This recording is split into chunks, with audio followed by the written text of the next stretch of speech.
சிறப்பு என்பதன் பொருள் அழகு. மிளகாய் வற்றலில் எத்தன்மை தும்மலை வரவைக்கும் நெடி. அன்னை யாருடைய சிரிப்பில் மகிழ்ச்சி அடைகிறார்? மழலை. வனப்பில்லை பிரித்தெழுதுக. வனப்பு கூட்டல் இல்லை.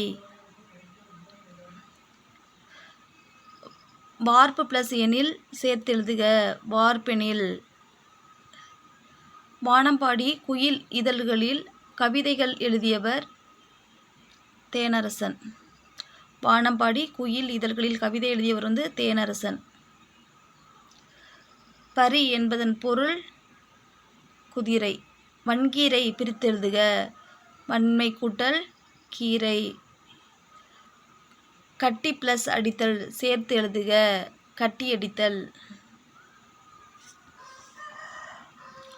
பொருந்தாத ஓசையுடைய சொல் திருப்புகையில். திருவனைக்காவுலா எழுதியவர் காளமேகப்புலவர். தனிப்பாட்டு திரள் என்னும் நூலை எழுதியவர் காளமேக புலவர். பல்வேறு ஒத்த காரணங்களால் எவை இரண்டும் ஒன்றாக கருதப்படும்? கீரைப்பாத்தி குதிரை. அதாவது பல்வேறு ஒத்த காரணங்களால் எவை இரண்டும் ஒன்றாக கருதப்படும்? கீரைப்பாத்தி குதிரை.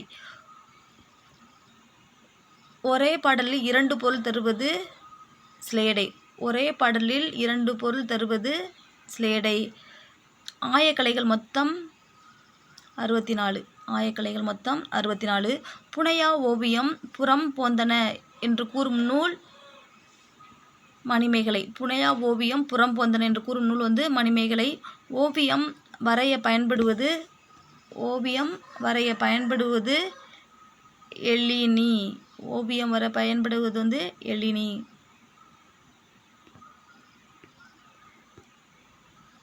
பழங்கால மக்கள் எங்கு முதலில் ஓவியம் வரைந்தன?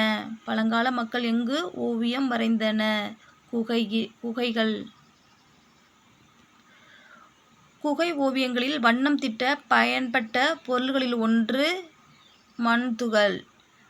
குகை ஓவியங்களில் வண்ணம் தீட்ட பயன்பட்ட பொருள்களில் ஒன்று மண்துகள். நகைச்சுவை உணர்வு வெளிப்படுமாறு வரையப்படும் ஓவியம் கேலி சித்திரம். நகைச்சுவை உணர்வு வெளிப்படுமாறு வரையப்படும் ஓவியம் கேலி சித்திரம். கோட்டோவியம் பிரித்தெழுதுக. கோடு பிளஸ் ஓவியம். கோட்டோவியம் பிரித்தெழுதுக. கோடு பிளஸ் ஓவியம். செப்பேடு பிரித்தெழுதுக. செப்பு கூட்டல் ஏடு. யானை தந்தங்கள் மீது ஓவியம் வரைய பயன்பட்டவை. யானை தந்தங்கள் மீது ஓவியம் வரைய பயன்பட்டவை நீர்வண்ணம். கண்ணாடிகளில் ஓவியம் வரைவதில் பெயர் பெற்ற ஊர். கண்ணாடிகளில் ஓவியம் உருவாக்குவதில் பெயர் பெற்ற ஊர் தஞ்சாவூர். கருத்துப்பட ஓவியங்களை முதலில் அறிமுகப்படுத்தியவர் பாரதியார். கருத்துப்பட ஓவியங்களை முதலில் அறிமுகப்படுத்தியவர் பாரதியார். ஓவியங்களின் புதுமைகளை புகுத்தியவர். ஓவியங்களில் புதுமையை புகுத்தியவர் ராஜ ரவிவர்மா. நாட்காட்டி ஓவியம் வரைவதில் முன்னோடியாக கருதப்படுபவர் கொண்டை ராஜு.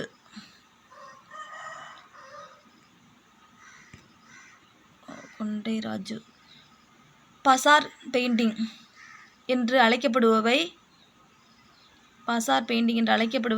நாட்காட்டி ஓவியம். வட்டிகை செய்தி என்று அழைக்கப்படுவது ஓவியம். வட்டிகை செய்தி என்று அழைக்கப்படுவது ஓவியம்.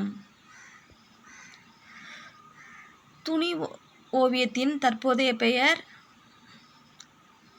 கலம்காரி ஓவியம். துணி ஓவியத்தின் தற்போதைய பெயர் கலம்காரி ஓவியம்.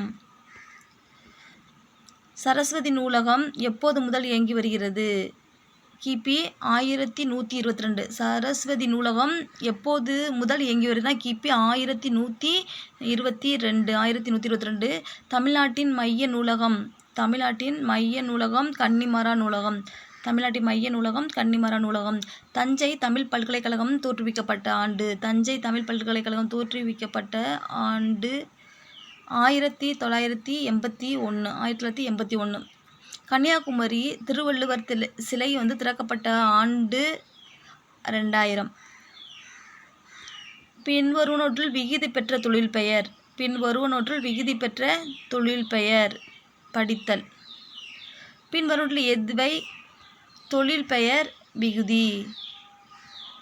அதாவது அல், தல், அம் அனைத்தும். பின்வருவனவற்றுள் எவை வந்து தொழிற்பெயர் விகுதி பார்த்தோன்னா அல், தல், அம் அனைத்தும்.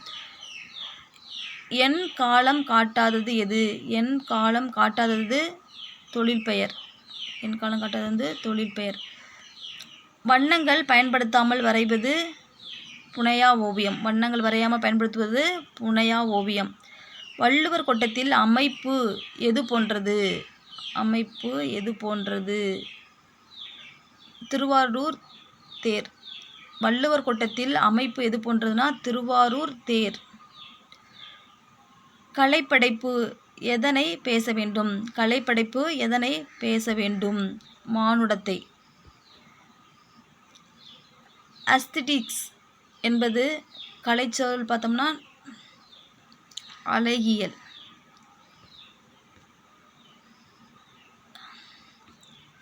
அடுத்து கசடு என்பதன் பொருள் குற்றம்.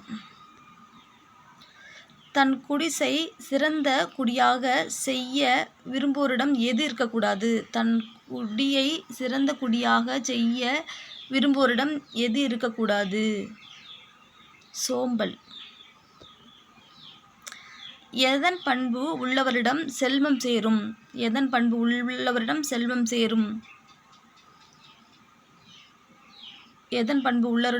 சேரும்னா காகம். எழுத்தென்ப பிரித்தெழுதுக. எழுத்து கூட்டல் என்ப. கற்றனைத்து ஊரும் சேர்த்து எழுதுக. கற்றனைத்தூரும். கரைந்துண்ணும் பிரித்து எழுதுக. கரைந்து கூட்டல் உண்ணும். மக்களுக்கு கண் போன்றது எது? மக்களுக்கு கண் போன்றது என் எழுத்து. நாம் யாருக்கு நன்மை செய்ய வேண்டும்? பண்பாளர். நாம் எதற்கு துன்பம் உண்டாக்கி வெல்ல வேண்டும்? துன்பத்திற்கு.